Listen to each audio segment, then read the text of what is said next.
Simon! My guy, what do you want? Why did the principal call me and tell me you got into a fight at school? Well, hold on, before you get angry, I just want to let you know that he hit me first, so I had a right to. I don't want to hear excuses! You shouldn't be getting into fights at all! I didn't ask him to hit me, he just messed around and found out! Well, you want to know what I found out? What? That you're not getting your phone for 3 months, no PlayStation, and you're grounded! What, Mom? Nope, I don't want to hear it! I didn't raise a caveman!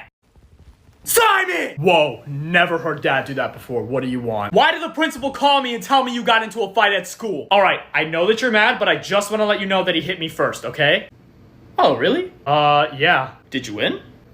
Yeah. Yeah, that's my boy! Sir, I already know, man, come on! Did you hit him with the 1-2 like I taught you? No, but get this. I got him in a headlock and then I did the— Why are you condoning this behavior? He could have seriously hurt somebody! Yeah, or he could have gotten seriously hurt himself. If you ask me, the other kid messed around and found out. Bye. Excuse me!